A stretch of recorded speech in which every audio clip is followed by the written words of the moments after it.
वालेकुम व्यूअर्स, मेरी आज की इस वीडियो का टॉपिक है डाइज़ोनियम साल्ट। डाइज़ोनियम साल्ट वो इम्पॉर्टेंट टूल है ऑर्गेनिक केमिस्ट्री में जिसमें हम मुख्तलिफ़ किस्म के ऑर्गेनिक कंपाउंड्स उससे सिंथेसाइज कर सकते हैं with the help of diazonium salt.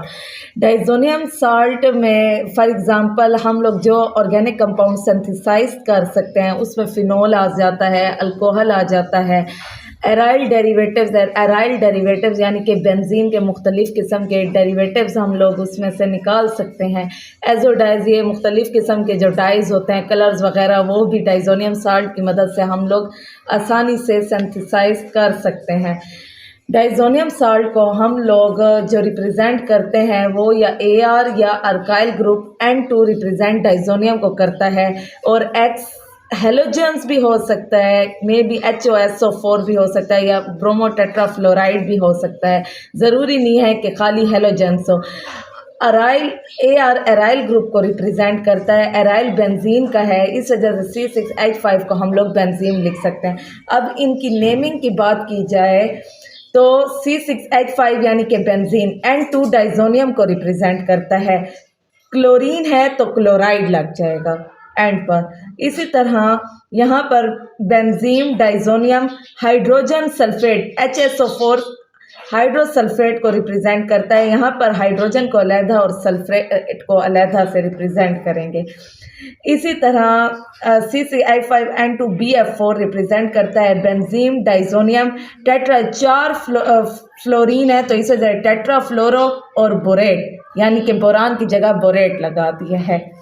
अब बात ये करते हैं कि डाइज़ोनियम साल्ट से अराइल ग्रुप या अल्काइल ग्रुप बनते हैं, तो वो अराइल और अल्काइल ग्रुप हमेशा प्राइमरी अल्काइल अमाइन या प्राइमरी, ये जो डाइज़ोनियम साल्ट है प्राइमरी अल्काइल अमाइन या प्राइमरी एराइल अमाइन से बनेगा, कभी भी सेकेंडरी या टर्शरी से नहीं बनेगा।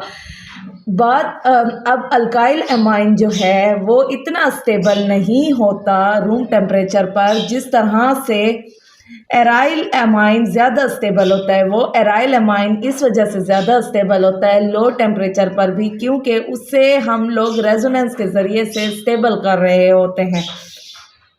अब हम लोग डाइज़ोनियम साल्ट किस तरह से प्रिपेयर करते हैं, सबसे पहले ज़रूरी है कि हमें ये पता हो कि एनिलीन किस तरह से प्रिपेयर होता है। जब भी बेंजीन रिंग में इसको कहते हैं नाइट्रस एसिड HNO3 या सल्फ्यूरिक एसिड, जब बेंजीन का हम रिएक्ट कराते हैं नाइट्रस एसिड या सल्फ्यूरिक एसिड से तो हमें मिलता है NO2 बेंजीन। जब ये NO2 बेंजीन की हम लोग रिडक्शन करते हैं तो हमारे पास एनिलीन आ जाती है जिसको हम प्राइमरी एराइल एमाइन कहते हैं। अब ये जो प्राइमरी एराइल एमाइन है ये ही फर्थर हमारे पास सल्फ्यूरिक एसिड के साथ रिएक्ट करेगा और जिससे हमें डाइज़ोनियम साल्ट वगैरह मिलेगा। अब सल्फ्यूरिक एसिड जो है हमारे पास, जो सल्फ्यूरिक एसिड या नाइट्रस एसिड हम लोग कह सकते हैं, नाइट्रस एसिड हमारे पास फ्रेशली प्रिपेयर्ड नहीं होता। वो हम लोग किस तरह से बनाते हैं? अब जो नाइट्रस एसिड है हम लोग सोडियम नाइट्राइड NaNO2 H की जगह Na लगा दिया है और बाकी NO2 वैसे का वैसे है, और साथ में HCl को रिएक्ट कराकर हम लोग नाइट्रस एसिड बनाते हैं और इधर से हमें साल्ट मिल जाता है। अब ये नाइट्रस एसिड या वही प्राइमरी एराइल एमाइन से रिएक्ट करेगा या प्राइमरी अल्काइल एमाइन से करेगा। मैं आपको पहले बता चुकी हूँ कि एराइल एमाइन जो है, प्राइमरी एराइल एमाइन, वो ज़्यादा स्टेबल है as compare to alkyl amine, क्योंकि एराइल एमाइन में रेजोनेंस आ जाती है जिसकी वजह से वो उसको स्टेबिलिटी दे देता है। अब यही प्राइमरी एराइल एमाइन जिसको हम 1 डिग्री एराइल एमाइन या एनिलीन कहते हैं, जब ये नाइट्रस एसिड के साथ रिएक्ट करता है, नाइट्रस एसिड हमें किस चीज़ से, 2 रीजन से जो मिलता है वो NaNO2 और HCl से मिलकर बनता है। ये यहाँ पर लिखा पड़ा है।